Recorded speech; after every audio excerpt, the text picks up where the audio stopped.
नमस्कार मित्रांनो, तुमचं महारथीमध्ये मी पवन शिंदे मनापासून स्वागत करतो।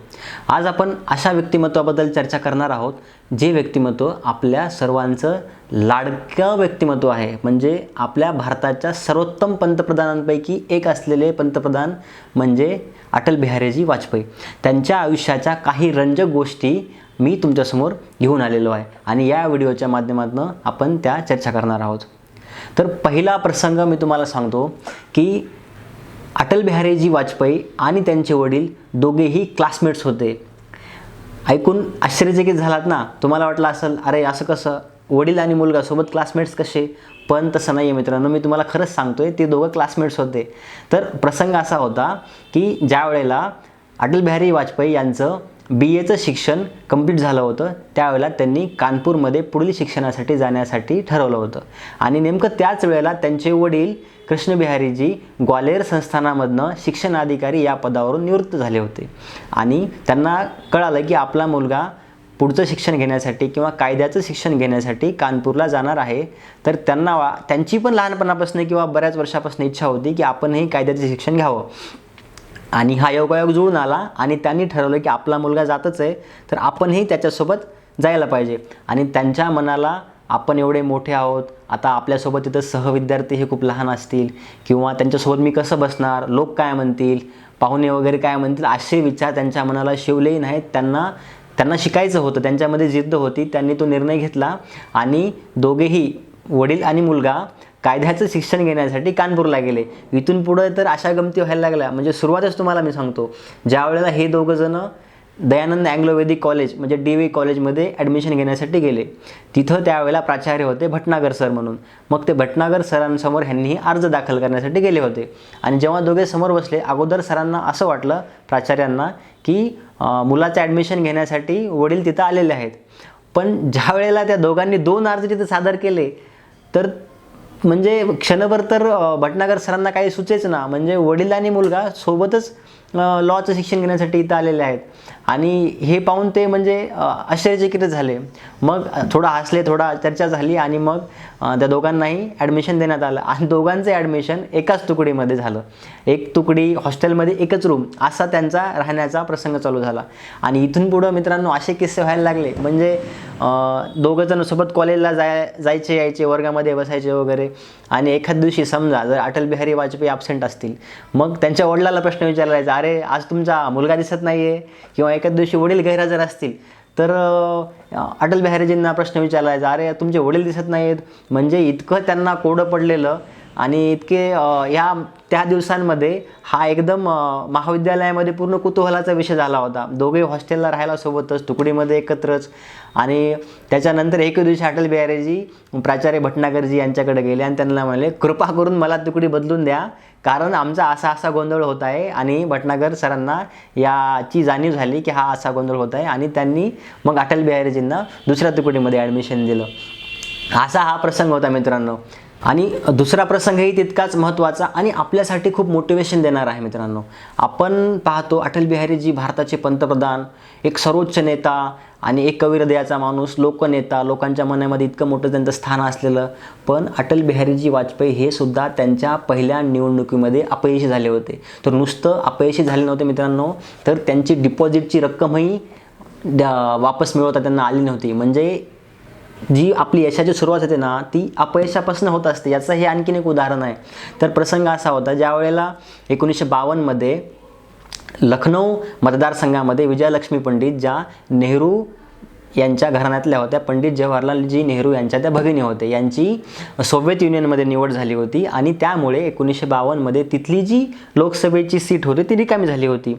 आणि मग पंडित दीनदयाळ जे अटल बिहारीजी यांचे गुरु होते किंवा त्यांचे सहकाऱ्यांनी असं ठरवलं की अटल बिहारीजी वाजपेयी यांना आपण या निवडणुकीमध्ये उभं राहायला सांगू। अटल बिहारीजी वाजपेयी त्यावेळी अवघे 31 वर्षाचे होते।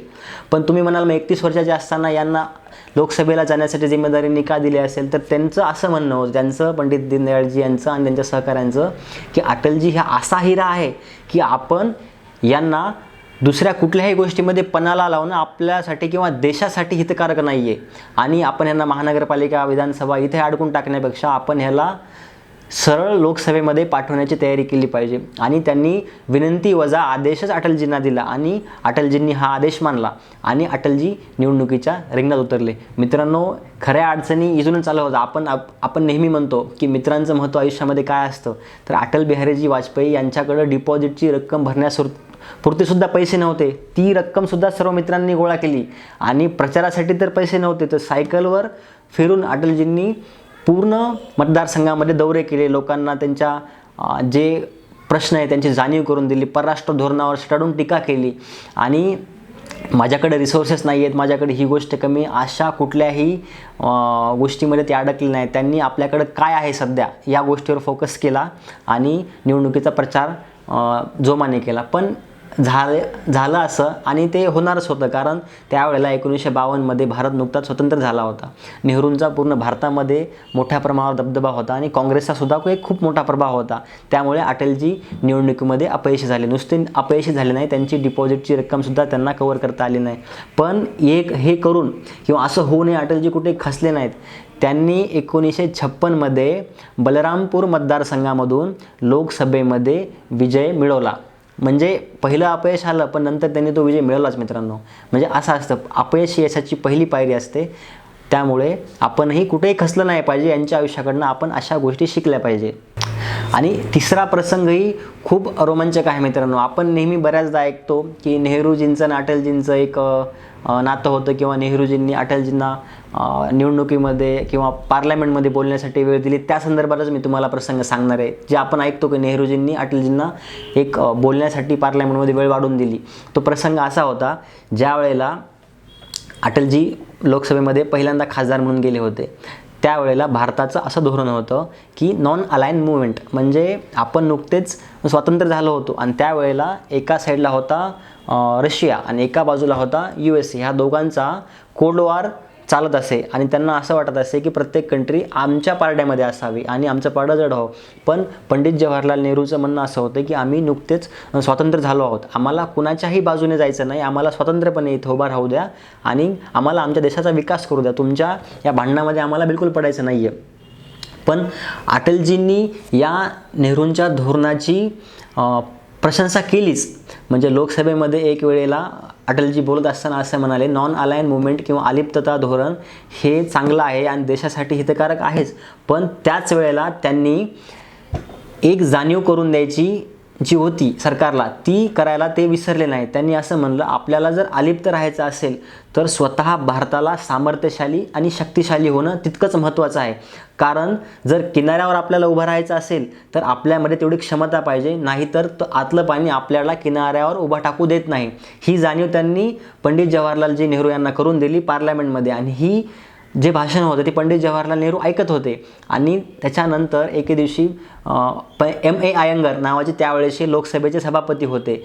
त्यांना नेहरूंनी बोलून घेतलं आणि त्यांना सांगितलं, हा जो खासदार आहे अटल बिहारी वाजपेयी यांना बोलण्यासाठी तुम्ही वेळ वाढवून दिली पाहिजे. याचं कारण असं होतं की हा खासदार बोलताना अभ्यासू बोलतो, विचारपूर्वक बोलतो आणि परराष्ट्र धोरणावर आपल्याला याची मतं खूप महत्त्वाची आहेत. आणि M.A. अय्यंगारांना ही गोष्ट कळाली, त्यांना वेळ वाढवून दिला.